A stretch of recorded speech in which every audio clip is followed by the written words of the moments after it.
So hi guys. Right 2 days ago, I watched dili like I watched video gikan kay Pastor Stephen Prado. Um, ang title sa iyang balik ay about submit your dream, and it's good to um so ba ni, to watch the YouTube channel.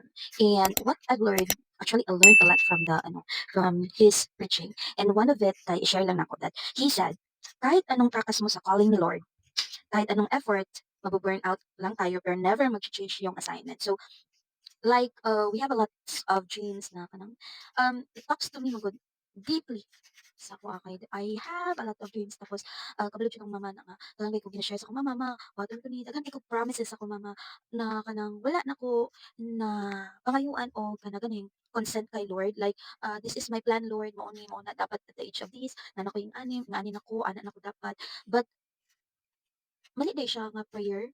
Mali day siya na prayer. It's because it should be, Lord, this is my dreams and I pray na ma-direct ang imong will sa akong life. Like, set aside my dreams, Lord, if it is not your will. Kasi also pastor said that if our purpose and our plan competes each other, mag-burn out lang siya ta. And that's true. Like, purpose, it means the plan ni Lord for you as a Christian or incoming Christian because lahi jud ang purpose nato sa life compare sa atong plans. And kung atong plano seems like iba sa purpose na gitagana ni Lord sa to, that's the time na ma-burn out jud ta kay we are seeking more and more, we are striving hard, we are doing something na makakapoy. And then that's what I have realized man ha.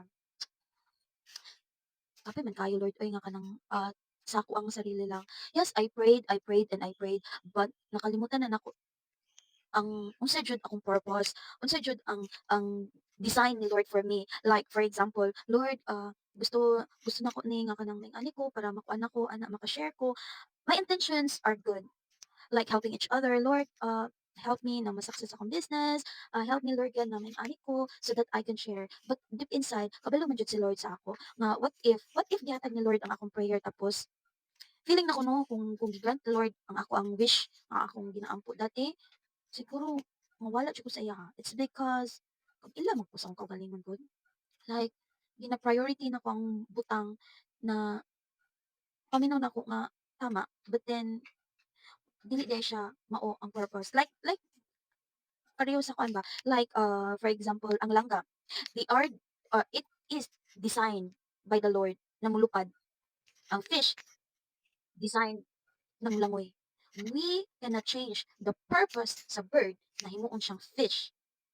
And we cannot force si fish na mahimo siyang bird, 'di ba? Just like that, like, kung purpose ni Lord na kanang ipabilin ko nga kanang like not kanang in that particular level because that's my purpose and that's my calling, then let it be. So but deep inside my heart jud kabalo si Lord na Lord ayaw lang.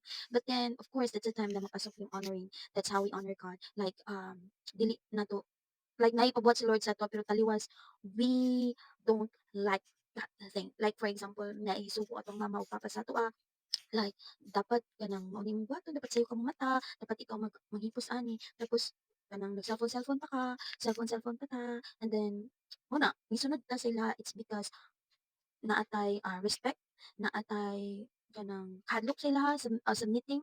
Like ang submission is like following with a heart, okay? Like bisan dili na to gusto, pero atong gituman it's because we honor, no? Sometimes being a Christian, dili gyud masabtan sa kadaghanan, especially those Christians na kanang always think lang ba nga pag nga ang Ginoo mahatag ang tanang ginapangayo. And we also forget na ang ato yung main purpose is to glorify God.